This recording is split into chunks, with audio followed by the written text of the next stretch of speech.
शरण्ये त्र्यंबके गौरी नारायणी नमोस्तुते।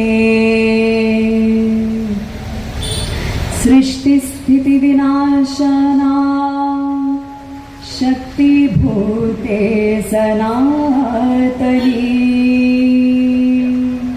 गुणाश्रये गुणमयी नारायणी नमोस्तुते। शरणागत दीनार्त परित्राण परायणे सर्वस्यार्ति हरे देवी नारायणी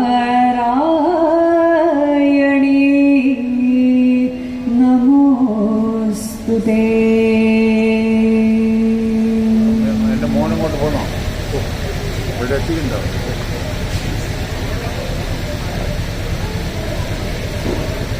എല്ലാവർക്കും എൻ്റെ വിനീതമായ നമസ്കാരം.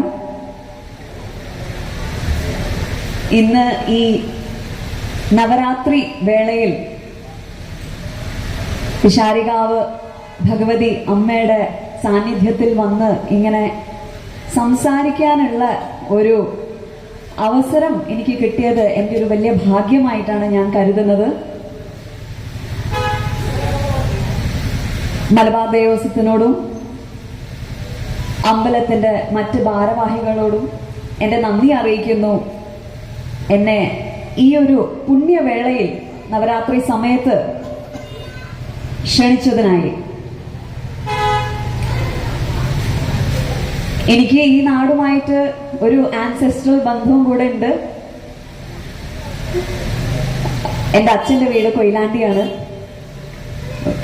ഒരുപാട് വർഷങ്ങൾക്ക് മുൻപ് ഞാൻ ഇവിടെ ഒരു നൃത്താവിഷ്കാരം അവതരിപ്പിച്ചിട്ടുണ്ട്. അപ്പോൾ ഇവിടെ വന്നിട്ടുണ്ട് മുൻപ് ഒരു ആത്മബന്ധവും തീർച്ചയായിട്ടും എനിക്ക് ഈ ഒരു ഭൂമിയായിട്ടുണ്ട്.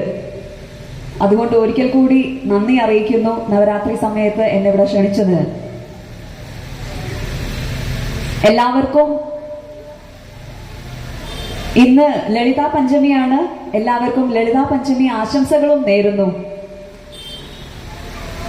ദശമഹാവിദ്യകളില് പ്രധാനപ്പെട്ട മഹാവിദ്യയാണ് ലളിതാ ത്രിപുര സുന്ദരി. ഭണ്ഡാസുരനെ വധിക്കാനായി അവതരിച്ച് ഇന്നാണ്, ആ പഞ്ചമി ദിവസമാണ് അവതരിച്ചതെന്നാണ് വിശ്വാസം. അഗ്നിയിൽ നിന്ന് പ്രകടമായി ഭണ്ഡാസുരനെ വധിക്കാനായി അവതരിച്ചതാണ് ലളിതാ ത്രിപുര സുന്ദരി. ഈ ഭണ്ഡാസുരൻ എന്ന് പറയുന്നത് കാമദേവന്റെ ആഷസിൽ നിന്നും ഉത്ഭവിച്ചതാണ്. ആ അസുരനെ വധിക്കാനായി പ്രകടമായതാണ് ലളിതാദേവി.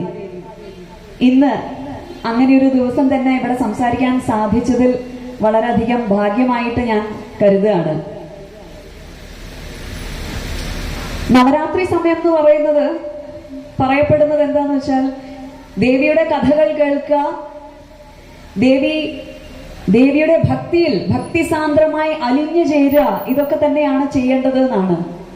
ഇനി നമ്മൾക്ക് ഓൾറെഡി അറിയുന്ന കഥകളും എല്ലാം തന്നെ ആയിരിക്കും. എന്നാലും അത് പിന്നെയും പിന്നെയും കേട്ട് ശ്രവണത്തിലൂടെയും ഭക്തിയിലൂടെയും കലയിലൂടെയും ഒക്കെ തന്നെ ആ ശക്തിയായിട്ട്, ആ പരമശക്തിയായിട്ട്, ആദിപരാശക്തിയിലേക്ക് ഉള്ള നമ്മളുടെ ആ ഒരു പ്രയാണത്തെ ശാക്തീകരിക്കാൻ വേണ്ടിയുള്ള ഒരു സമയവും കൂടിയാണ് നവരാത്രി എന്ന് പറയുന്നത്.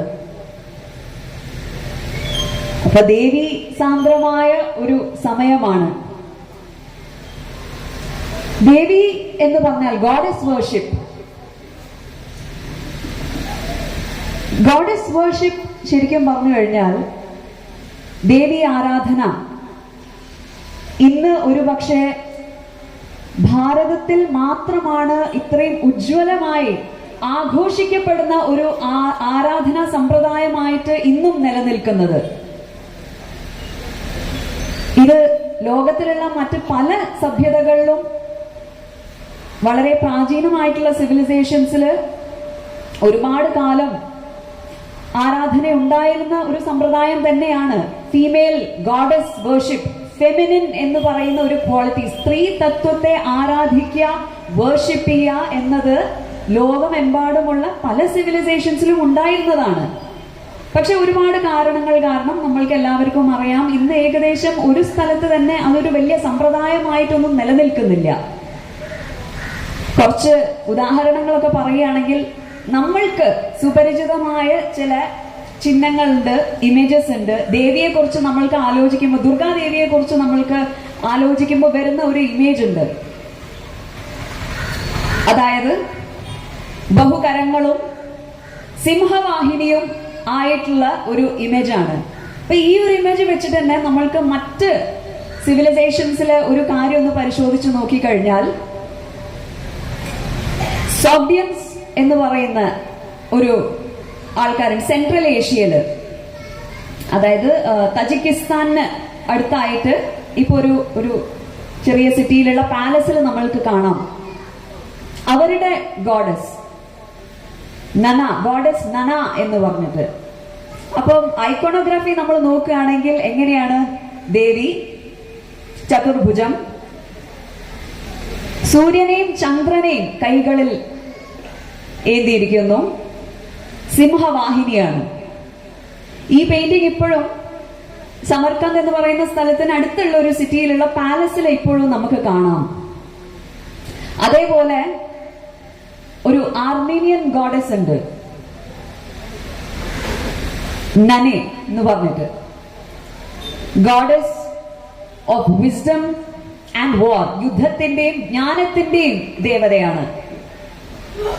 അതേപോലെ അനാഹിത എന്ന് പറഞ്ഞിട്ടുള്ള ഒരു ദേവി ആരാധനാ സമ്പ്രദായം വളരെയധികം പ്രബലമായിരുന്നു ഇറാനിൽ ഒരു കാലത്ത്.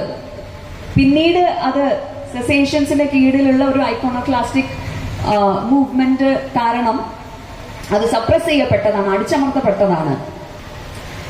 അപ്പൊ ഇങ്ങനെ ഇതിപ്പോ നമ്മൾക്ക് വളരെയധികം, ഇപ്പൊ ഞാൻ നേരത്തെ പറഞ്ഞ സോഗ്ഡിയൻ സ്ക്രിപ്റ്റിൽ തന്നെ പറഞ്ഞിരിക്കുന്നത് നനാ ദേവി അമ്പൻ എന്നാണ് സ്ക്രിപ്റ്റിൽ ഡിസ്ക്രൈബ് ചെയ്തിരിക്കുന്നത് ദേവിയെ. അതെന്താ? നനാ ദേവി അമ്പ. അപ്പൊ ഇങ്ങനെ നമ്മൾക്ക് സുപരിചിതമായിട്ടുള്ള ഒരു ഐക്കോണോഗ്രാഫി തന്നെ നമ്മൾക്ക് ഒരുപാട് സ്ഥലങ്ങളിൽ ലോകമെമ്പാടും കാണാൻ സാധിക്കും. അതല്ലാതെ തന്നെ ചൈനയിലും ടിബറ്റിലും മംഗോളിയയിലും ഈജിപ്തില് സൗത്ത് അമേരിക്കയിലും ഈ സ്ഥലങ്ങളിലെല്ലാം തന്നെ ഒരു ദേവി ആരാധന, ഫെമിനിൻ വേർഷിപ്പ്, ഗോഡസ് വേർഷിപ്പിന്റെ ഒരു സമ്പ്രദായം വളരെയധികം പ്രബലമായിരുന്നു. ഇന്നത് കാണാൻ സാധിക്കുന്നില്ല. അത് വിരളമായിട്ട് മാത്രമേ, ഒരുപക്ഷെ പണ്ടേതോ കാലത്തിന്റെ ട്രേസസ് മാത്രം ഓർമ്മയായി മാത്രം നിലനിൽക്കുകയാണ്. ഒരുപക്ഷെ ഒരു പെയിന്റിങ്ങിലോ അല്ലെങ്കിൽ ഒരു എക്സ്കവേഷൻ ചെയ്യുമ്പോൾ നമ്മൾക്ക് കിട്ടിപ്പോകുന്ന ഒരു മൂർത്തിയിലോ മാത്രം നിലനിൽക്കുന്ന ഒരു ചരിത്രം മാത്രമായി പോയി അത്. എന്നാൽ ഇത്രയും വിപുലമായിട്ട്, ഇത്രയും ആഘോഷിക്കപ്പെടുന്ന, സെലിബ്രേറ്റ് ചെയ്യപ്പെടുന്ന ഒരു ആരാധനാ പദ്ധതി, ഒരു ശാക്ത സമ്പ്രദായം തന്നെ ഇവിടെ നിലനിൽക്കുന്നു അല്ലെ? അതൊരു പക്ഷെ ഈ ഭാരത ഭൂമിയിൽ മാത്രമാണ് നിലനിൽക്കുന്നത്. എനിക്ക് തോന്നുന്നു ഒരുപാട് പ്രൈഡോടുകൂടി കാണേണ്ട ഒരു കാര്യമാണ് നമ്മളത്. കാരണം ഈ ലോകത്ത്, പ്രകൃതിയില് ഒരു ബാലൻസ് ഉണ്ട്. മാസ്ക്യുലിന്റെയും ഫെമിലിന്റെയും, പുരുഷ തത്വത്തിന്റെയും സ്ത്രീ തത്വത്തിന്റെയും ഒരു ബാലൻസ് ഉണ്ട്. അപ്പൊ ബാക്കി എല്ലാ സ്ഥലങ്ങളിലും അത് ഒരു ഭാഗത്തേക്ക് മാത്രം ബാലൻസ് ഇങ്ങനെ തെറ്റിപ്പോകുമ്പോൾ ഈ ഒരു ഭൂമിയിൽ മാത്രമാണ് ഒരു ദേവീ ആരാധന, ഒരു ഫെമിനിനെയും കൂടെ ഒരു ആരാധന പാത്രമാണ് എന്ന് മനസ്സിലാക്കി അത് നിലനിർത്തി കൊണ്ടുപോകാൻ സാധിച്ച ഒരു സമ്പ്രദായം എന്ന രീതിയിൽ വളരെയധികം നമ്മൾക്ക് പ്രൈഡ് എടുക്കാം ആ ഒരു കാര്യത്തില്. ഇന്നും അത് ത്രൈവിംഗ് ആണ്. അത് ഓരോ ഭാരതീയന്റെയും മനസ്സിൽ ഇന്നും നിലകൊള്ളുന്നു. ഇന്നും അത് ആക്റ്റീവായിട്ട് തന്നെ നമ്മൾ മുൻപോട്ട് കൊണ്ടുപോകുന്നു എന്നുള്ളതുമാണ്. ഭാരതത്തിന്റെ കാര്യം പറയുകയാണെങ്കിൽ ഇത് വളരെ പുരാതനമായിട്ടുള്ള ഒരു ആരാധന സമ്പ്രദായമാണ്. സരസ്വതി സിന്ധു സഭ്യതയുടെ എക്സ്കവേഷൻസിലൊക്കെ, മോഹൻജദാറും ഹരപ്പൻ സിവിലൈസേഷന്റെ ഇതിൽ മദർ ഗോഡസ് വേർഷിപ്പിന് പ്രൂഫായിട്ടുള്ള ഒരുപാട് എക്സ്കവേഷൻസ് നടന്നിട്ടുണ്ട്. നമ്മൾക്ക് എല്ലാവർക്കും അറിയുന്ന ചരിത്രം തന്നെയാണ് അത്. അപ്പൊ ഇവിടെ ഇന്നും അത് ത്രൈവിംഗ് ആയിട്ടുണ്ട് എന്നുള്ളത് ലോകത്തിന് തന്നെ ശരിക്കും ഒരു മാതൃകയാണ്.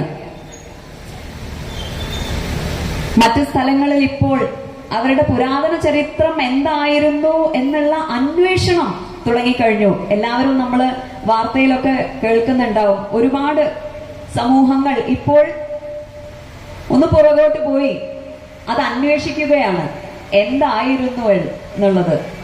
അപ്പോഴാണ് മനസ്സിലാവുന്നത് ദേവി ആരാധന ഒരു അവിഭാജ്യ ഘടകമായിരുന്നു അവരുടെയൊക്കെ സഭ്യതയുടെ.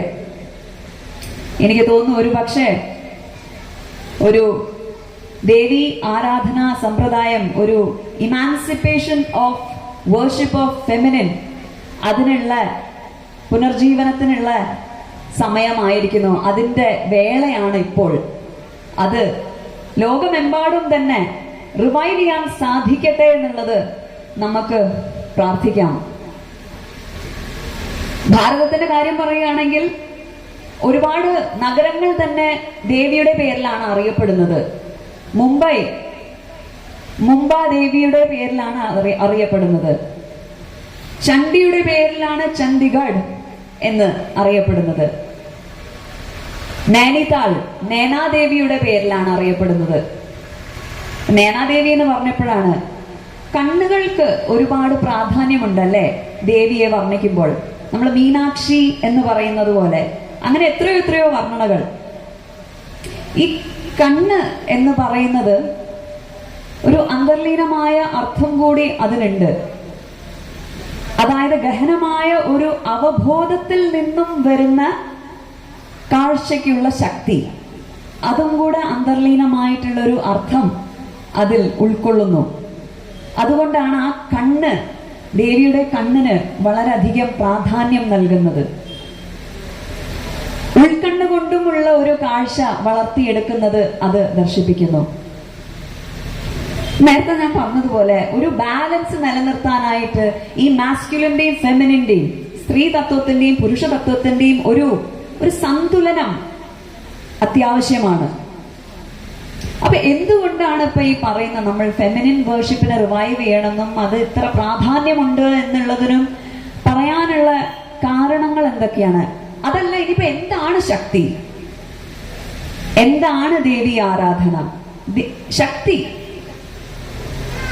പുരുഷ പ്രകൃതി, ശിവ ശക്തി. ശക്തി എന്ന് പറയുന്നത്, ഒരു ഉദാഹരണം പറയുകയാണെങ്കിൽ, ശിവൻ നിശ്ചലമായ ജലം ആണ് എന്നുണ്ടെങ്കിൽ അതിൽ കാണുന്ന റിപ്പിൾസ്, അലകളാണ് ശക്തി. അപ്പൊ രണ്ടും ഒന്ന് തന്നെയാണ്, രണ്ട് പ്രതിഫലനങ്ങൾ മാത്രം. ഒന്ന് നിശ്ചലമാണെങ്കിൽ ഒന്ന് ചഞ്ചലാത്മകമാണ്. ഇന്ത്യൻ മിസ്റ്റിസിസത്തില് ഫീമെയിൽ എന്ന് പറയുന്നത് മൂവ്മെന്റ് ആണ്, ആക്ഷൻ ആണ്, ക്രിയേഷൻ ആണ്, സൃഷ്ടിയാണ്, ഗതിയാണ്.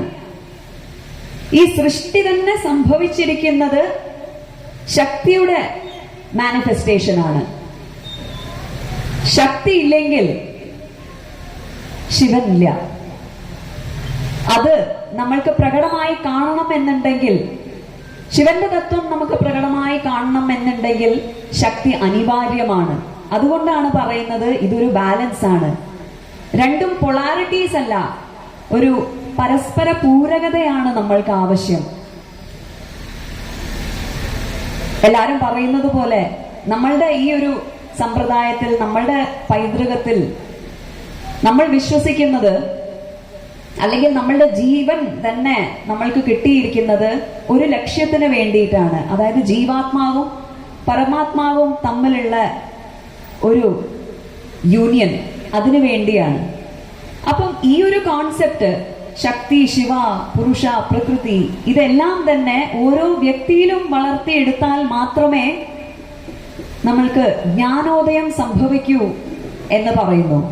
അതിപ്പം സ്ത്രീകളായിട്ട് സ്ത്രീ അതല്ല, അല്ലെങ്കിൽ പുരുഷൻ മാത്രം അതല്ല. ഓരോ വ്യക്തിയിലും, വ്യക്തി എന്നതാണ്, പുരുഷൻ സ്ത്രീ എന്നല്ല, ഓരോ വ്യക്തിയിലും ഈ ഗുണങ്ങൾ വളർത്തിയെടുക്കുന്ന ആ ഒരു ബാലൻസ് കൊണ്ടുവരുമ്പോഴാണ് സത്യത്തിൽ ഏത് ജ്ഞാനമാണോ പരമജ്ഞാനമാണോ നമ്മൾ നേടേണ്ടത് അതിലേക്ക് നമ്മൾ വന്നു ചേരുന്നത് എന്ന് പറയും. മറ്റൊരു ആസ്പെക്ട്, ഇപ്പോ നമ്മൾക്ക് എല്ലാവർക്കും അറിയാം, പ്രകൃതി കൂടിയാണ് സ്ത്രീ. പ്രകൃതി നശീകരണം എത്രത്തോളം വേഗതയിലാണ് സംഭവിക്കുന്നത് എന്നുള്ളത് നമ്മളുടെ ചുറ്റും തന്നെ നമ്മൾ കണ്ടുകൊണ്ടിരിക്കുകയാണ് അല്ലേ? കഴിഞ്ഞ ദിവസം വയനാട്ടിൽ സംഭവിച്ചതും മറ്റു പലയിടങ്ങളിലും വേഗതയിൽ തന്നെ അത് നമ്മളെ അഭിമുഖീകരിക്കുകയാണ്. എന്ത് ചെയ്യണം എന്ന് പോലും അറിയാത്തൊരു അവസ്ഥയിലേക്കാണ് കാര്യങ്ങൾ നീങ്ങിക്കൊണ്ടിരിക്കുന്നത്. അതെന്താണ്? ഒരു വിവേചനഹീനമായിട്ടുള്ള ഒരു പുരോഗമനത്തിന് വേണ്ടിയുള്ള ഒരു തത്രപ്പാട്, ഒരു ഓട്ടം എങ്ങോട്ടെന്ന് അറിയില്ല, പക്ഷെ അതാ ഓടിക്കൊണ്ടിരിക്കുന്നു. വിവേചനം നഷ്ടപ്പെട്ടിരിക്കുകയാണ്.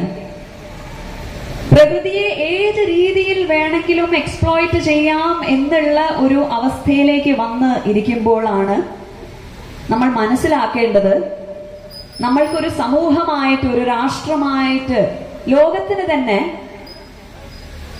ഫെമിനിൻ ക്വാളിറ്റീസ് ഡെവലപ്പ് ചെയ്യണം. അത് എത്ര അനിവാര്യമാണ് എന്ന് മനസ്സിലാവാൻ സാധിക്കുന്നത്. പരിപോഷണമാണ്, നർച്ചറിംഗ് ആണ്, ഇതെല്ലാമാണ് ഫെമിനിൻ ക്വാളിറ്റീസ്. അത് നമ്മൾ പ്രകൃതിയോടും ഒന്ന് പുലർത്തേണ്ടത് വളരെയധികം അനിവാര്യമാണ്. ഇനി വരും കാലത്ത് അത് അത്യാവശ്യമാണ്. ഇന്ന് തന്നെ ഇപ്പൊ ഇങ്ങോട്ട് ഞാൻ വന്നുകൊണ്ടിരിക്കുമ്പോൾ ഒരു ന്യൂസ് ആർട്ടിക്കിൾ വന്നതാണ് ഒരു സയൻസ് മാഗസീനിൽ. ആമസോൺ ഫോറസ്റ്റിനെ കുറിച്ച് എല്ലാവരും കേട്ടിട്ടുണ്ടാവും. നമ്മൾക്കറിയാം, അവിടെ വളരെയധികം വേഗത്തിലാണ് ഡീഫോറസ്റ്റേഷൻ നടന്നുകൊണ്ടിരിക്കുന്നത്. അപ്പൊ ആ ആർട്ടിക്കിൾ അവർ പറഞ്ഞിരിക്കുകയാണ്, there is an acceleration of the climate collapse.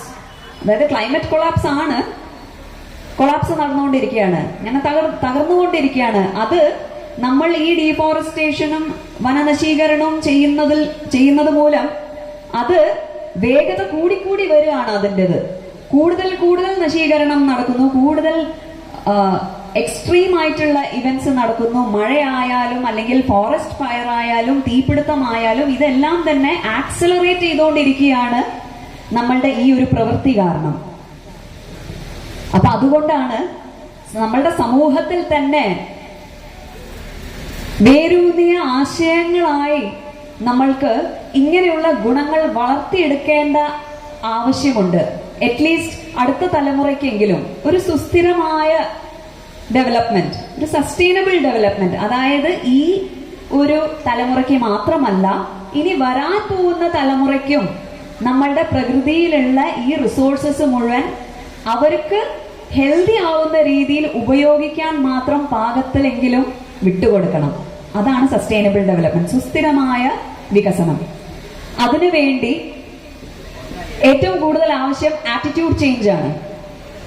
വെറുതെ എന്തിന്റെ പിന്നിലും പോയി എല്ലാം നശിപ്പിച്ച് എനിക്ക് മാത്രം എല്ലാം നമുക്ക് യൂസ് ചെയ്തിട്ട് നശിപ്പിച്ച് ഡെവലപ്മെന്റ് കിട്ടും എന്ന് വിചാരിക്കുമ്പോൾ അത് സത്യത്തിൽ അതൊരു യാഥാർത്ഥ്യമല്ല. കാരണം എന്താന്ന് വെച്ചാൽ, ഒരു ക്ലൈമറ്റ് ചേഞ്ച് ഇവന്റ് വരുമ്പോൾ അത് അനുഭവിക്കുന്നത് ഒരു എൻടയർ സമൂഹമാണ്, ഒരു ജനത മുഴുവനാണ്.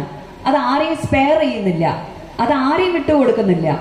അതുകൊണ്ട് ഓരോരുത്തരുടെ ഉള്ളിലും ഈ ഒരു ബോധം വരേണ്ടതും അടുത്ത ജനറേഷനിൽ ഇങ്ങനെയുള്ള ചില മൂല്യങ്ങൾ അവരുടെ ഉള്ളിൽ ഇട്ടുകൊടുത്ത് വിദ്യാഭ്യാസത്തിന്റെ ഭാഗം പോലും അത് ആക്കി വളർത്തി എടുക്കേണ്ടത് വളരെയധികം അനിവാര്യമാണ്. അതിനാണ് ഫെമിനിൻ ക്വാളിറ്റീസ് നമ്മൾ വളർത്തിയെടുക്കണം എന്ന് പറയുന്നത്. നേർച്ചർ ചെയ്യുന്ന, കൈൻഡ് ആയിട്ടുള്ള, കമ്പാഷനറ്റ് ആയിട്ടുള്ള, ഇതെല്ലാം വളർത്തിയെടുക്കേണ്ടത് അനിവാര്യമാണ്. നവരാത്രി എന്ന് പറഞ്ഞാൽ 9 രാത്രികൾ എന്നാണ്. ശരിക്കും നവരാത്രി എന്ന് പറയുന്നത് നമ്മൾക്കിവിടെ പോപ്പുലർ ആയിട്ട് പറയുന്നത് ഇപ്പം ശരത് നവരാത്രിയാണ്. ഇപ്പോൾ ഉള്ള സെപ്റ്റംബർ ഒക്ടോബർ മാസങ്ങളിൽ വരുന്ന നവരാത്രി. പക്ഷെ ശരിക്കും വർഷത്തില് 4 നവരാത്രി ഉണ്ട്. 2 പ്രകട്ട് നവരാത്രി എന്ന് പറയും, 2 ഗുപ്ത നവരാത്രി.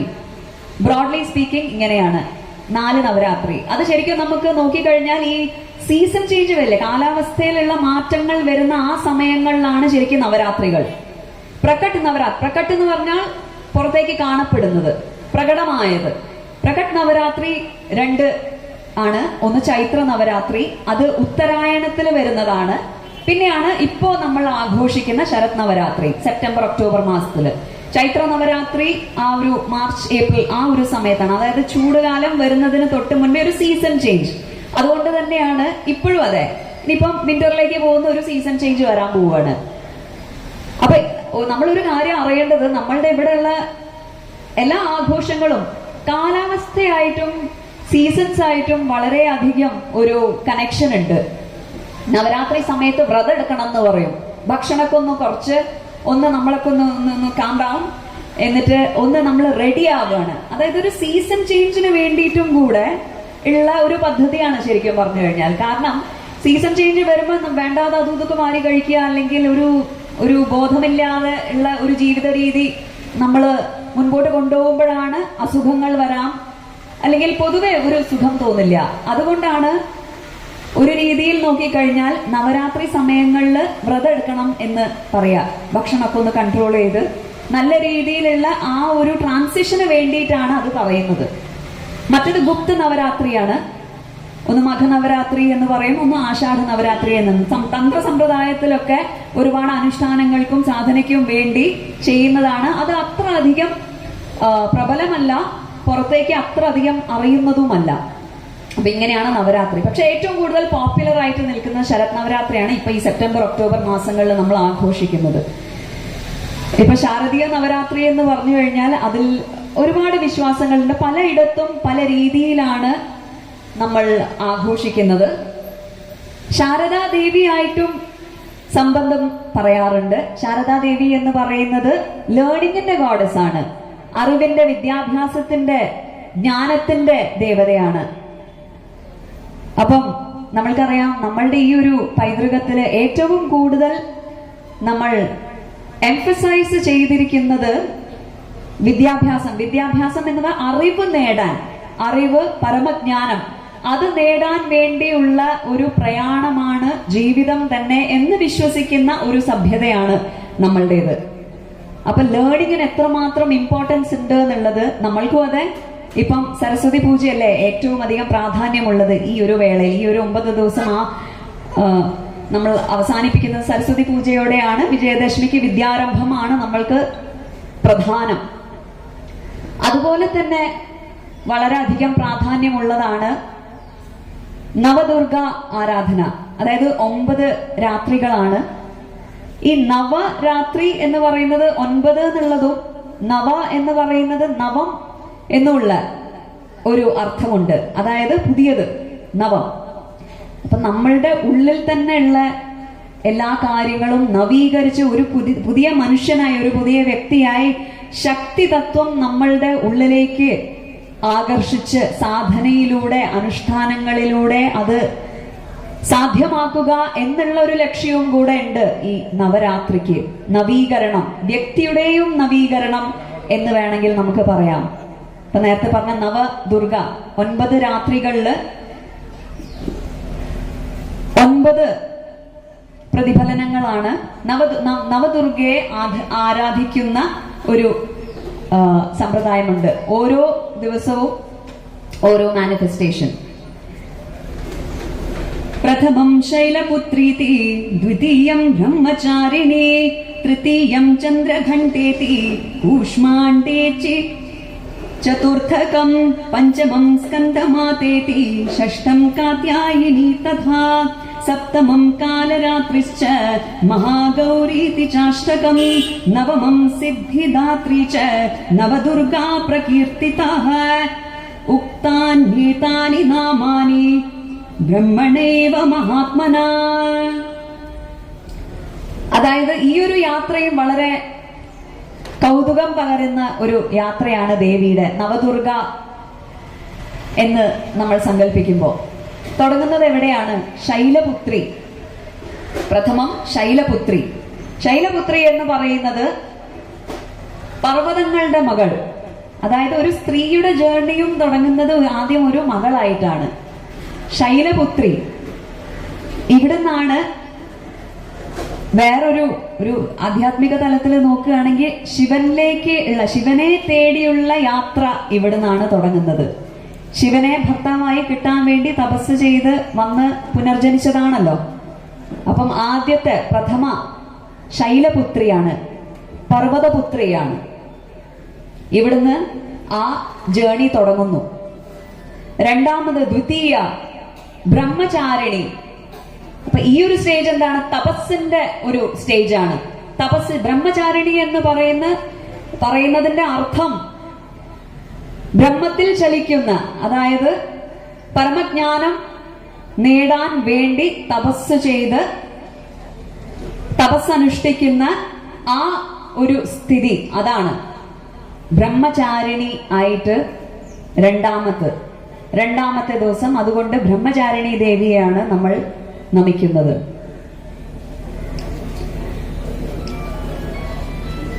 തൃതീയ ചന്ദ്രഘണ്ഠ. അപ്പൊ ഇപ്പോ ശിവനായിട്ടുള്ള വിവാഹം കഴിഞ്ഞു. ചന്ദ്രഘണ്ഠ എന്നാണ് പേര്. ചന്ദ്രനെ ധരിച്ചിരിക്കുന്നു ശിരസിൽ. ഈ ഒരു അവതാരമാവുമ്പോഴത്തേക്കും ശരിക്കും ഒരു വാർ ഗോഡസ് ആയി, യുദ്ധക്കളത്തിൽ ഇറങ്ങുന്ന ദേവി ആയി മാറുന്നു ചന്ദ്രഘണ്ഠ. ചതുർത്ഥ, നാലാമത്ത് കൂഷ്മാണ്ഡ. കൂഷ്മാണ്ഡ എന്ന് പറഞ്ഞു കഴിഞ്ഞാൽ കോസ്മിക് എഗ് ആണ്. സൃഷ്ടിസ്ഥിതി ലയ കാരണം. സൃഷ്ടിക്ക് ആരാണോ കാരണമാകുന്നത്, വൂംബ് ഓഫ് ക്രിയേഷൻ, സൃഷ്ടി എവിടുന്നാണോ ഉത്ഭവിക്കുന്നത്, ആ ഒരു സ്റ്റേജാണ്. ഒന്ന് നോക്കണേ, ഒരു സ്ത്രീയുടെ ഒരു ജീവിതത്തിലെ യാത്ര കൂടെ ആയിട്ട് ദർശിപ്പിക്കുന്നില്ലേ ഈ സ്റ്റേജസ് മുഴുവൻ? ഒരു വ്യക്തിയുടെയും യാത്രയാവാം. ആധ്യാത്മിക തലങ്ങളിൽ ഇതിനെ നമ്മൾ നോക്കി കണ്ടു കഴിഞ്ഞാൽ അത് അങ്ങനെ തന്നെയാണ്. പഞ്ചമം സ്കന്ദമാത. ഇവിടെ അമ്മയായി കഴിഞ്ഞു. സ്കന്ദമാത എന്ന് പറയുന്നത് കാർത്തികേയന്റെ അമ്മയായി മാറി. ഷഷ്ടം കാത്യായനി. ഇവിടെയും വോർ ഗോഡസ് തന്നെയാണ്. കാത്യായന ഋഷിയുടെ മകളായിട്ടാണ് ഇവിടെ സങ്കല്പിക്കുന്നത്. കാത്യായനി ദേവിയെ കുറിച്ച് പറയുകയാണെങ്കിൽ വ്രജഭൂമിയിൽ കൃഷ്ണനെ ഭർത്താവായി കിട്ടാൻ വേണ്ടിയിട്ട് ഗോപികമാര് കാത്യായനി ദേവിയെയാണ് പ്രാർത്ഥിച്ചത് എന്ന് പറയും.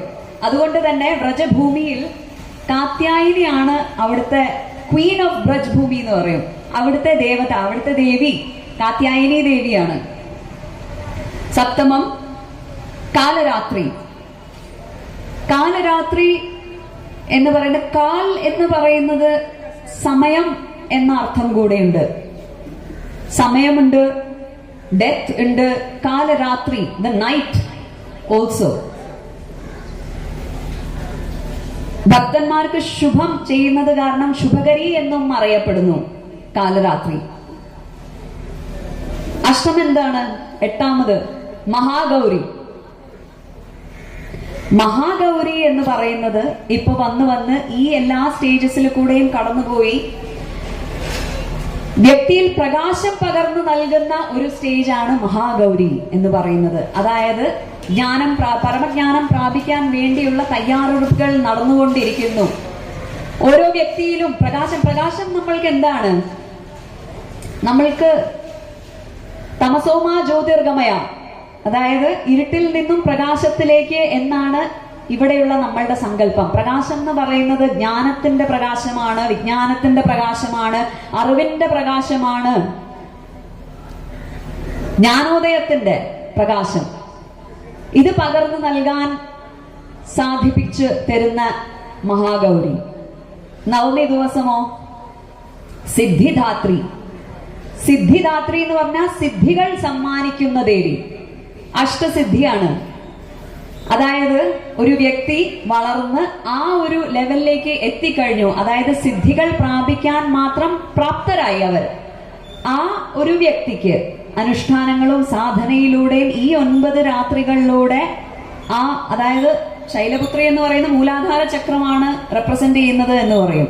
അങ്ങനെ ഓരോ ലെവൽ കടന്ന് അതിനുള്ള ഒരു ആധാരം സൃഷ്ടിക്കുന്ന ഒരു അവസ്ഥയിൽ വന്ന് എത്തുന്ന ഒരു വ്യക്തിക്ക് സിദ്ധികൾ പകർന്നു നൽകുന്ന സിദ്ധിദാത്രി ദേവി. എന്നിട്ടാണ് ദശമി ദിവസം നമ്മൾ വിജയദശമി ആഘോഷിക്കുന്നത്.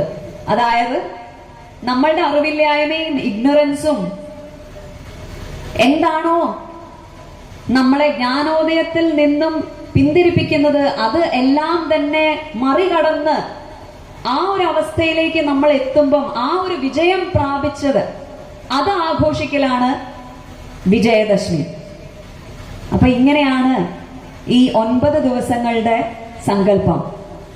മറ്റൊരു രീതിയിൽ വളരെ സിമ്പിൾ ആയിട്ട് പറയുകയാണെങ്കിൽ 3 ദിവസമായിട്ടാണ് 9 ദിവസങ്ങളിൽ ആദ്യത്തെ 3 ദിവസം മഹാകാളിയെയാണ് വന്ദിക്കുന്നത്, പ്രാർത്ഥിക്കുന്നത്. മഹാകാളി എന്ന് പറയുന്നത് തമോ ഗുണത്തെയാണ് ദർശിപ്പിക്കുന്നത്. അത് നമ്മളുടെ ഉള്ളിലുള്ള എല്ലാ പോരായ്മകളും, നമ്മളെ എന്താണോ പിൻപോട്ട് വലിക്കുന്നത്, ദൂഷ്യ സ്വഭാവങ്ങള്, എന്തൊക്കെ ഇംപ്യൂരിറ്റീസ് ആണോ ഉള്ളത് നമ്മളുടെ മനസ്സിലും വ്യക്തിത്വത്തിലും, ഇതെല്ലാം തമോ ഗുണങ്ങളാണ്. ആ തമോ ഗുണങ്ങളെ മാറ്റി ഇല്ലായ്മ ചെയ്ത് ഉന്മൂലനം ചെയ്ത് അടുത്ത ഒരു സ്റ്റേജിലേക്ക് കടത്തുന്നതാണ്. അപ്പൊ ആദ്യത്തെ 3 ദിവസം മഹാകാളിയുടെ ആരാധനയാണ്, ഈ നമ്മളുടെ ഉള്ളിൽ തന്നെയുള്ള തമസ് മാറ്റി തരാൻ വേണ്ടിയിട്ട്. അടുത്ത 3 ദിവസം മഹാലക്ഷ്മിയെയാണ് ആരാധിക്കാറ്. അതെന്താണ്? രജോ ഗുണം ആണ് ദർശിപ്പിക്കുന്നത്. ഈ ലോകത്ത് നമ്മൾ ചെയ്യുന്ന ആക്ടിവിറ്റിയും കാര്യങ്ങളും ഇതെല്ലാം രജോ ഗുണങ്ങളാണ്. പക്ഷെ എന്താണ്, നമ്മൾ എന്തിൽ തന്നെ ഏർപ്പെട്ടാലും ഗീതയിലൊക്കെ പറയുന്നത് പോലെ തന്നെ ഒരു ഡിറ്റാച്ച്ഡ് ആക്ഷൻ ചെയ്യാൻ നമ്മൾക്ക് സാധിക്കണം. കർമ്മം എന്ന് പറയുന്നത്, കർമ്മം ചെയ്യുമ്പോൾ അതിന്റെ റിസൾട്ടിൽ നമ്മൾ എൻടാങ്കിൾഡ് ആയി പോവാൻ പാടില്ല, അതൊരു ചങ്ങലയായി മാറാൻ പാടില്ല. ദുർഗാ സപ്തശതിയിൽ അല്ലെങ്കിൽ ദേവി മഹാത്മ്യം എന്നറിയപ്പെടുന്ന ഗ്രന്ഥത്തില് മഹാലക്ഷ്മി അവതാരത്തിലാണ് മഹിഷാസുര മർദ്ദിനിയായി അവതരിച്ച് മഹിഷാസുരനെ വധിക്കുന്നത്. അപ്പോ നമ്മളുടെ ഉള്ളിലൊക്കെ ഉള്ള ഇഗ്നറൻസും അറിവില്ലായ്മയും ഇതെല്ലാം മാറ്റി നമ്മളുടെ ആക്ഷനെ ശുദ്ധീകരിച്ച് ഈ ഒരു നിലയിലേക്ക് വരുന്നു. അവസാനത്തെ 3 ദിവസം ആണ് മഹാസരസ്വതിയെ വന്ദിക്കുന്നത്, ആരാധിക്കുന്നത്. മഹാസരസ്വതി സത്വഗുണമാണ് അവിടെ ദർശിപ്പിക്കുന്നത്. അതായത് അറിവിന്റെ, ജ്ഞാനത്തിന്റെ ഗുണങ്ങൾ നമ്മളുടെ ഉള്ളിൽ, ഇതെല്ലാം കഴിഞ്ഞ് അറിവ് നേടാൻ വേണ്ടി ഉള്ള പാകത്തിലായി സരസ്വതി ദേവിയെ നമ്മൾ ആരാധിക്കുന്നു, പരമജ്ഞാനം പകർന്നു നൽകാനായിട്ട്. അപ്പൊ ഇങ്ങനെയാണ് 3 ദിവസം മഹാകാളി, മഹാലക്ഷ്മി, മഹാസരസ്വതിയെ നമ്മൾ ആരാധിക്കുന്നത്. ഒരു കാര്യം നമ്മളുടെ ഇന്ത്യൻ മിസ്റ്റിസിസത്തിൽ നമ്മൾ നോക്കേണ്ടത്, ഏതൊരു വലിയ ഒരു ഫിലോസഫി, ഒരു ദർശനം എന്തെങ്കിലും ഉണ്ട് എന്നുണ്ടെങ്കിൽ അത് പറഞ്ഞു തന്നിരിക്കുന്നത് കഥകളിലൂടെയാണ്, ചില ചിത്രങ്ങളിലൂടെ ആയിരിക്കും, അല്ലെങ്കിൽ സിംബോളിസത്തിലൂടെ ആയിരിക്കും, പ്രതീകാത്മകമായിട്ടാണ് ഇതെല്ലാം നമ്മൾക്ക് പകർന്നു നൽകിയിട്ടുള്ളത്. ആനന്ദകുമാരസ്വാമി പറഞ്ഞതുപോലെ, myth embodies the nearest approach to absolute truth that can be stated in words. അപ്പൊ ഈ മിത്ത് എന്ന് പറയുമ്പോ അതിൽ വളരെ ഗഹനമായ ഒരു അർത്ഥം ഒളിഞ്ഞിരിക്കുന്നു എന്ന് മനസ്സിലാക്കേണ്ടത് അത്യാവശ്യമാണ്. അതായത് പരമസത്യത്തെ പറയാൻ ഏറ്റവും ഉപകാരപ്രദമായി യൂസ് ചെയ്യുന്ന ഒരു ഉപകരണമാണ് മിത്ത് എന്നാണ് ഇദ്ദേഹം പറയുന്നത്. ഒരുപക്ഷെ സാധാരണ വാക്കുകളിൽ ഇപ്പം നമ്മൾക്ക് പറഞ്ഞു തന്നു കഴിഞ്ഞാൽ മനസ്സിലാവാത്ത ഫിലോസഫീസ് ആയിരിക്കും. അത് ഉത്തമ രീതിയിൽ പകർന്നു നൽകാൻ വേണ്ടിയിട്ടാണ് അത് കഥകളിലൂടെയും പുരാണങ്ങളിലൂടെയും അല്ലെങ്കിൽ ചില ഐക്കോണോഗ്രാഫിയിലൂടെയും ഒക്കെ നമ്മൾക്ക് പറഞ്ഞു തരുന്നത്. ഏതൊരു വിഷയത്തെയും നമ്മൾ അപ്രോച്ച് ചെയ്യേണ്ടത് അത് 3 തലങ്ങളിൽ അപ്രോച്ച് ചെയ്യണം എന്ന് പറയും. ആദി ഭൗതിക്, ആദി ദൈവിക്, ആധ്യാത്മിക്. ഈ 3 തലങ്ങളിൽ വേണം ഇതെല്ലാം തന്നെ നമ്മൾ പരിശോധിക്കാൻ എന്നാണ് നമ്മളോട് പറയുന്നത്. ഇപ്പൊ ഞാൻ ദുർഗാ സപ്തശതിയെ കുറിച്ച് പറഞ്ഞു. നവരാത്രി സമയത്ത് ഏറ്റവും അധികം പ്രാധാന്യമുള്ള ഒരു കാര്യമാണ് നവരാത്രി സമയത്ത് ദുർഗാ സപ്തശതി, അതല്ലെങ്കിൽ ദേവി മഹാത്മ്യം, ചണ്ഡിപാഠ് എന്നും പറയാറുണ്ട്. വായിക്കുന്നത് വളരെയധികം ഗുണകരമാണ്, പ്രാധാന്യമുള്ളതാണ്. ദുർഗാ സപ്തശതിയിൽ, സപ്തശതി എന്ന് പറയുന്ന 700 ശ്ലോകങ്ങൾ ഉള്ളത് കാരണമാണ് സപ്തശതി എന്ന് വിളിക്കുന്നത്. അസുരന്മാരെ കുറിച്ചുള്ള വർണ്ണനുണ്ട്. അതിൽ ദുർഗാദേവി എങ്ങനെയാണോ ഈ അസുരന്മാരെ എല്ലാം ഉന്മൂലനം ചെയ്യുന്നത് എന്നുള്ള ഡിസ്ക്രിപ്ഷനാണ്. പരിശോധിക്കേണ്ട കാര്യം, ഇത് വെറും പുറമേക്കുള്ള ഒരു മാനിഫെസ്റ്റേഷൻ മാത്രമല്ല. ഈ അസുരന്മാരെന്ന് പറയുന്ന വെറും ചില വ്യക്തികളോ എക്സ്റ്റേണൽ ആയിട്ട് ബാഹ്യമായിട്ട് മാത്രം കണ്ടുവരുന്നതല്ല. നമ്മളുടെ ഓരോരുത്തരുടെയും ഉള്ളിൽ തന്നെയുള്ള ചില അസുരന്മാരുണ്ട്.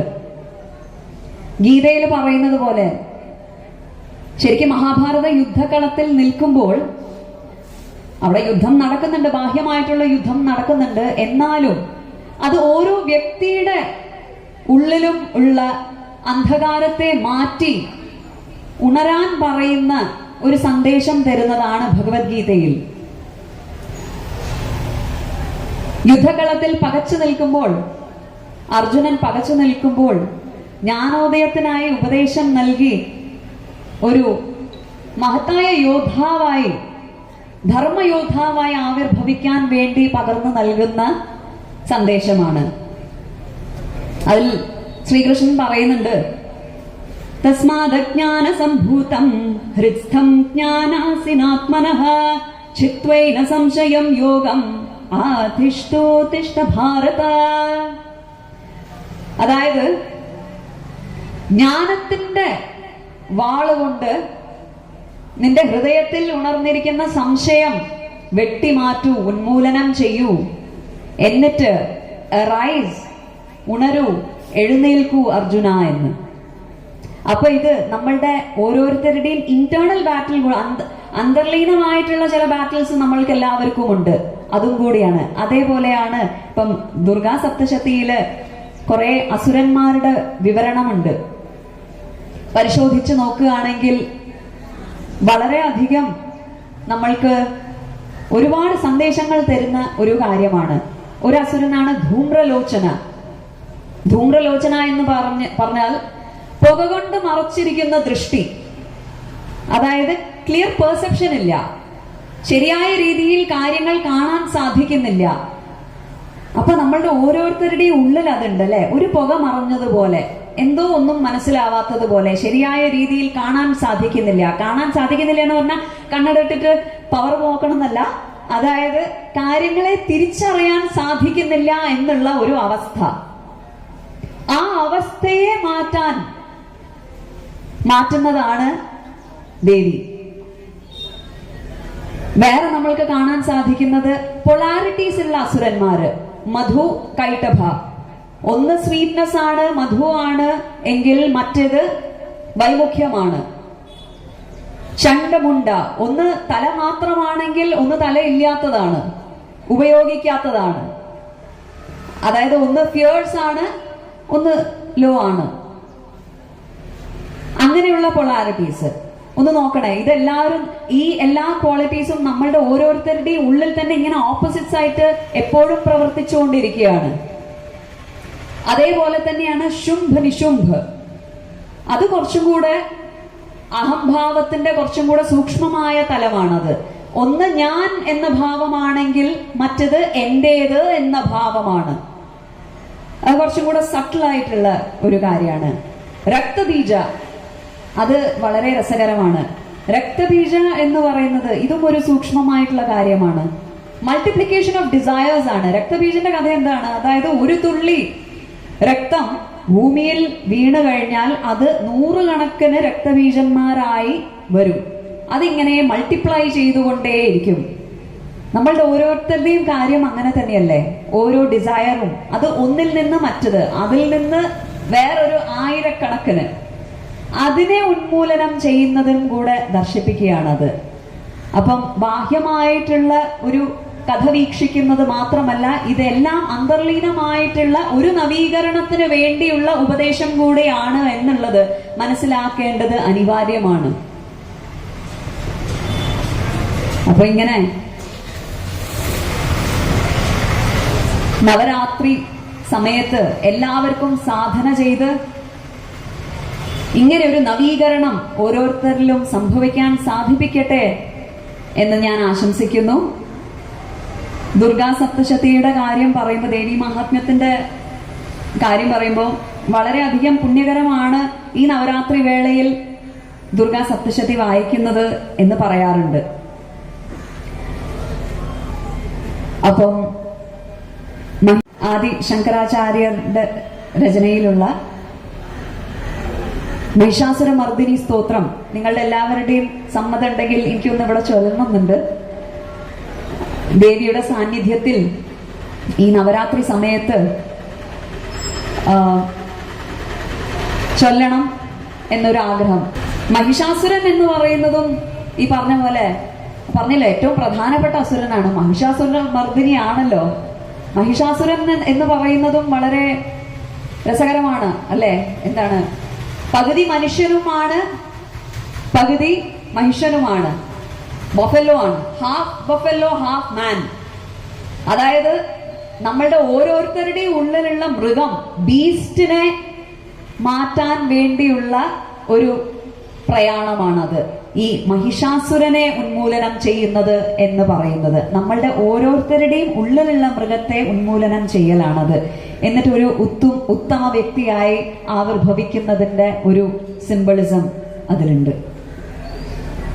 ഐഗിരി നന്ദിനി നന്ദിത മേദിനി വിശ്വവിനോദിനി നന്ദിനുതേ ഗിരിവരവിന്ധ്യ ശിരോധിനി വാസിനി വിഷ്ണു വിലാസിനി ജിഷ്ണുനുതേ ഭഗവതി ഹേഷിതി കണ്ഠ കുടുംബിനി ഭൂരി കുടുംബിനി ഭൂരി കൃതേ ജയ ജയ ഹേ മഹിഷാസുരമർദിനി രമ്യകപർദിനി ശൈലസുതേ സുരവരവർഷിണി ദുർധരധർഷിണി ദുർമുഖമർഷിണി ഹർഷരതേ ത്രിഭുവന പോഷിണി ശങ്കരതോഷിണി കിൽബിഷമൂഷിണി ഘോഷരതേ ധനുജനിരോഷിണി ദിതിസുതരോഷിണി ദുർമദശോഷിണി സിന്ധുസുതേ ജയ ജയ ഹേ महिषासुरमर्दिनि रम्यकपर्दिनि शैलसुते ऐ जगदम्ब मदम्ब कदम्ब वनप्रियवासिनि हासरते शिखरि शिरोमणि तुङ्ग हिमालय शृङ्ग निजालय मध्यकते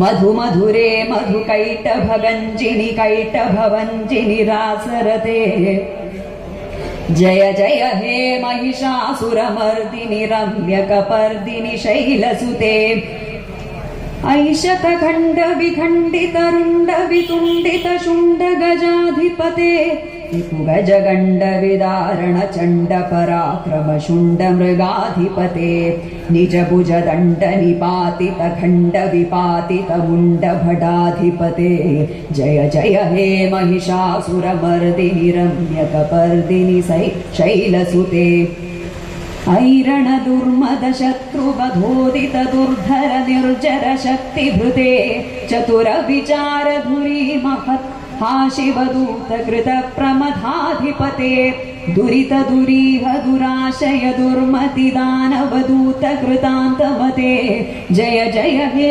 महिषासुरमर्दिनि रम्यकपर्दिनि शैलसुते ऐ शरणागत वैरिवधूवर वीरभयाभयदायकरे त्रिभुवनमस्तकशूल विरोधि शिरोधि कृतामलशूलकरे दुमि दुमि तामर धुन्दुबिनाद महोमुखरीकृत दिङ्मकरे जय जय हे महिषासुरमर्दिनि रम्यकपर्दिनि शैलसुते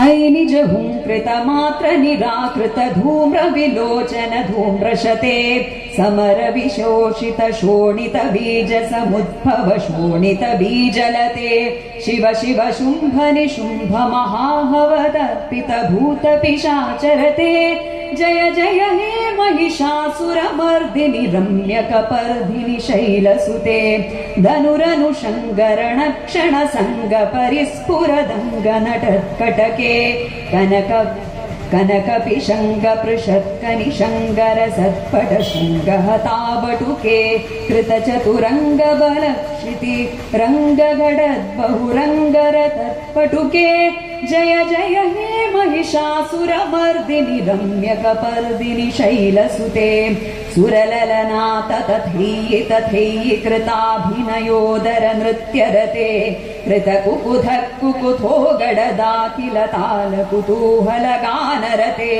धुदुकुट धुक्कुट धिं धिमि तध्वनि धीर मृदङ्गनिनादरते जय जय हे महिषासुरमर्दिनि रम्यकपर्दिनि शैलसुते जय जय जप्य जये जय शब्द पुरस्तुति तत्पर विश्वनुते झण झण झिञ्झिमि झिङ्कृत नूपुर चिञ्चित मोहित भूतपते नटित नटार्थ नटी नटनायक नाटित नाट्य सुगानरते जय जय हे महिषासुरमर्दिनि रम्यकपर्दिनि शैलसुते ऐ सुमनः सुमनः सुमनः सुमनः सुमनोहर कान्तियुते श्रुतरजनी रजनी रजनी रजनी रजनीकरवक्त्रवृते सुनयन विभ्रमर भ्रमर भ्रमर भ्रमर भ्रमराधिपते जय जय हे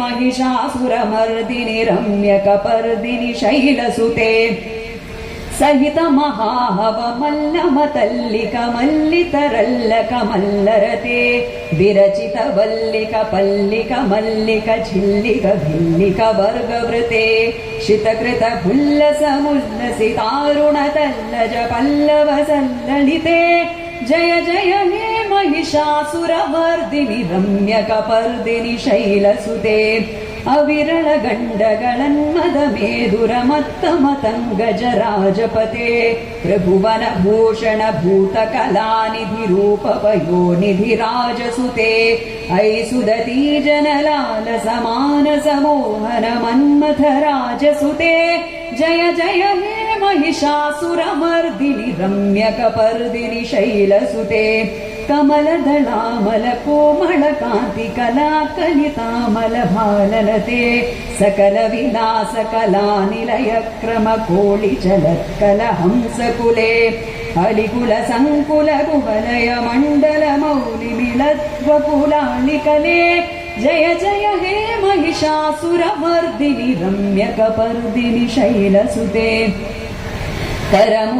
करमुरळीरववीजित पूजित लज्जित कोकिल मञ्जुमते मिलित पुलिन्द मनोहर गुञ्जित रञ्जित शैल निकुञ्जकते निज गणभूत महाशबरी गण सद्गुण संभृत केळितले जय जय हे महिषासुरमर्दिनि रम्यकपर्दिनि शैलसुते कटितटपीतदुकूल विचित्रमयूख तिरस्कृत चन्द्ररुचे प्रणत सुरासुर मौलिमणिस्फुर दंशुल सन्नख चन्द्ररुचे जित कनकाचल मौलि मधोर्जित निर्भर कुञ्जर कुम्भकुचे जय जय हे महिषासुरमर्दिनि रम्यकपर्दिनि शैलसुते विजित सहस्रकरैक सहस्रकरैक सहस्रकरैकनुते कृत सुरतारक संगरतारक संगरतारक सूरसुते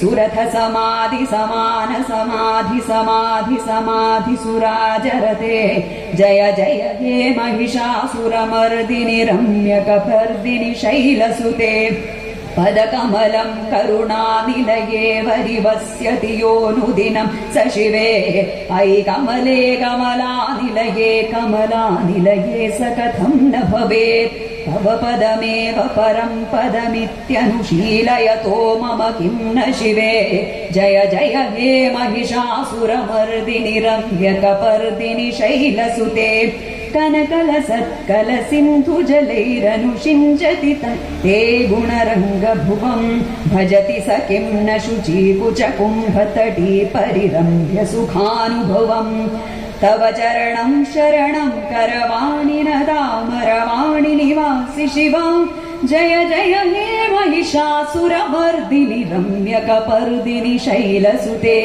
तव विमलेन्दुकलं वदनेन्दुमलं सकलं ननुकूलयते किमु पुरुहूतपरीदुमुखी सुमुखीभिरसौ विमुखीक्रियते मम तु मतं शिवनामधने भवति कृपया किमुत क्रियते जय जय हे महिषासुरमर्दिनि रम्यकपर्दिनि शैलसुते अयि मयि दीनदयालुतया कृपयैव त्वया भवति व्यमुमे अयि जगतो जननी कृपयासि यथासि तथानुमितासि रते यदुचितमत्र भवत्युररीकुरु तादुरुतापमपाकुरु मे जय जय हे महिषासुरमर्दिनि रम्यकपर्दिनि शैलसुते जय जय हे महिषासुरमर्दिनि रम्यकपर्दिनि शैलसुते जय जय हे महिषासुरमर्दिनि रम्यकपर्दिनि शैलसुते